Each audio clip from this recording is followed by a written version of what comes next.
Sometimes it really does seem that new golf equipment is being launched all the time, and it can be difficult to know when to upgrade your old clubs to the latest and greatest models that promise more fairways found, more distance off the tee, more spin around the greens, and of course lower scores. Now, I'm Joel Tadman, technical editor of Golf Monthly. I'm alongside Jake O'Reilly, technical writer for Golf Monthly. We've teamed up with Golf Bidder, one of the largest online retailers of second-hand golf clubs, and they've given us two different sets here. Jake's one here is 10 years old, this one here is 5 years old, and we're comparing the performance to the sets that we've got in our bags, to the current sets from this year, to see where the difference in performance lies. Now, Jake, tell us a little bit more about how we went about things today. We've been doing lots of testing here at West Hill Golf Club on the driving range, and we've been using the Foresight Europe GC2 launch monitor. It gives you all the basic numbers you need in terms of spin, carry distance, sort of left and right, all that sort of stuff. And we started by collecting all our raw data with our new clubs. So we hit sort of a dozen balls with our current drivers, our current irons, our current wedges, and then we did exactly the same with the old stuff. So for me, the 10-year-old clubs, and for Joel, the 5-year-old clubs. Again, just hitting sort of a dozen shots, same ball, same range conditions, and collecting all the data. We then went out on the course to review, does that data match with on-course shot making, and we played 18 holes here at West Hill and it was a great day. Joel, just talk me through your set and sort of anything you noticed. So the first one I've got is my driver, which is the TaylorMade R11. Was really impressed with the performance of this. It still felt really solid out the middle. Was only 4 yards behind my Ping G driver out of the middle. So this was carrying 266. My Ping G was 270. So out on the course, didn't really see too much difference on well hit drives. Away from the sweet spot, it suffered a little bit more. I was losing a little bit more distance. Certainly noticed that out on the course when I didn't quite catch it. The ball wasn't travelling as far as I was expecting it to. But all in all, pretty impressive performance from this driver. My fairway wood is the Callaway Diablo Octane Tour. Now, this is one of my favourite clubs of this bag from 5 years ago. It feels as good as any club from 2016, to be honest. And with a slightly stiffer shaft, I could generally see it going in my bag. It was going a little bit high because of the shaft, but really enjoy the performance of that. Very versatile as well. Fairwood has to do a lot of different things, and it certainly delivered on that. My final wood is the Cleveland Mashie hybrid. I was actually quite impressed with this Cleveland Mashie. It's got the two rails on the bottom, which you don't really see too much anymore. Very versatile from different lies. Excellent performance off the tee. Jake, tell us a bit about the woods you've got in your bag from 10 years ago. So I've got the G5 as my driver. It's not adjustable as you might expect from a driver 10 years ago. My current driver on the GC2 launch monitor was around 244, 245 carry. This was about 235, 238. So I think where I noticed the big difference was the hits low on the face. Because this driver hasn't got a slot or a channel, those hits low on the face don't quite come off as high or as springy and powerful as with my current driver. So that's where I noticed a bit of a drop off, and that sort of rang true on course as well. But all in all, a really solid club that has a lot to offer. If it was adjustable, that you could get more out of it? Well, quite possibly, yeah. I mean, if I could just bring that launch up a bit, maybe that would help counter the low shots on the face. And obviously adjustability as well helps you when you improve. So at the moment, off 11, I might want a bit of extra help in terms of my misses being left and right. And whereas then when I got down to a better player, I might want to adjust it so it was a bit straighter. So having that option to make the club improve with my game is certainly something that I think modern clubs do a lot better than obviously some of these 10-year-old clubs. Next in my bag was the Titleist 908F fairway wood. Again, lovely to look at, lovely to play, good feel, but a similar story with the driver. It's just those off-centre hits weren't quite as good as I'd like them compared to my 3-wood. And lastly, in the sort of top end of my bag is the TaylorMade Rescue Dual. Very versatile, and this was certainly one of the favourites I had in my 10-year-old set.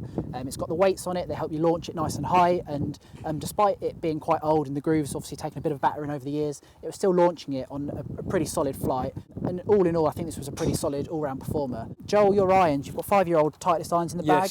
How did you get on with them? I've got Titleist 710 AP2s. Whilst they look, very similar to the current AP2 models down by the ball, you can tell just because they're 5 years old, the faces are quite worn. And certainly I noticed an inconsistency in the flight and an inconsistency in the launch monitor data as well, in that the ball wasn't quite flying as far as I would expect it to. And out of the rough, I wasn't getting that control that I do with my current set. So certainly noticed a bigger drop-off in performance with the irons compared to the woods.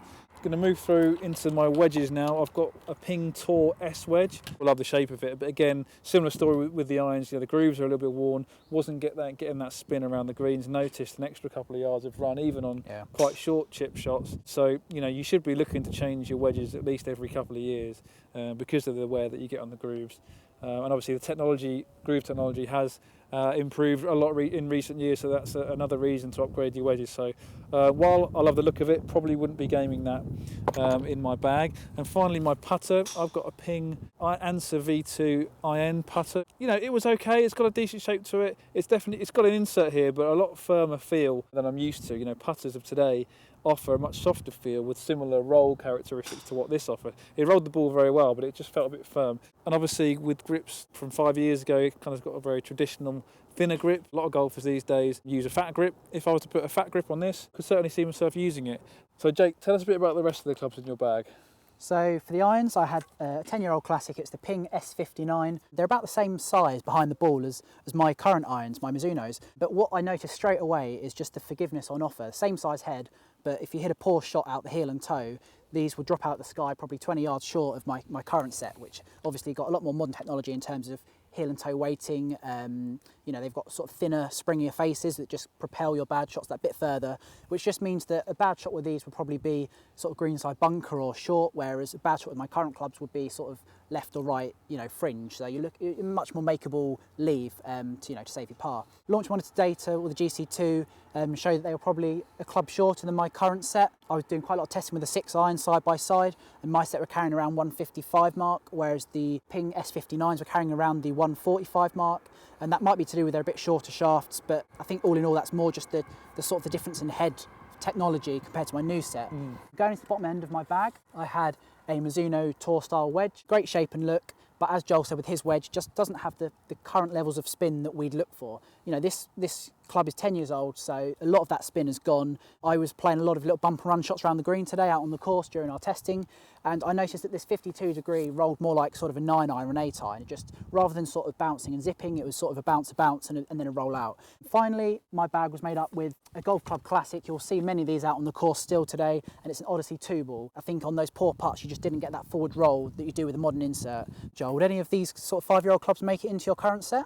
Certainly got some potential. I think based on the testing we did on the launch monitor and out on the course, the smallest difference in performance I found was with the wood. So with the R11 driver and the Callaway 3 wood, didn't notice a considerable drop off in accuracy or distance. Like I say, with the driver only 4 or 5 yards out the middle, that's not going to hurt me in terms of scoring, I don't think. And then with the fairwood, it was a very similar performance to my current fairwood. So if I had a small amount of clubs I could upgrade, I'd probably keep these ones and upgrade towards the lower end of the bag, so maybe the irons, certainly the wedges. I think that the wedges is the one area of the game where you're going to see a considerable drop off in performance, not only with the spin control around the greens, but also the versatility and the different shots that you can pull off around the greens.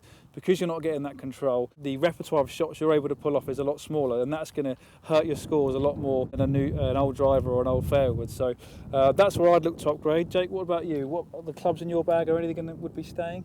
I mean, I mentioned the putter, that might probably get the nod, but just because I didn't see too much technology difference, I think otherwise throughout the bag, 10 years is probably a bit of a leap to make. The forgiveness on my bad shots was certainly not there as much as it is with my current set.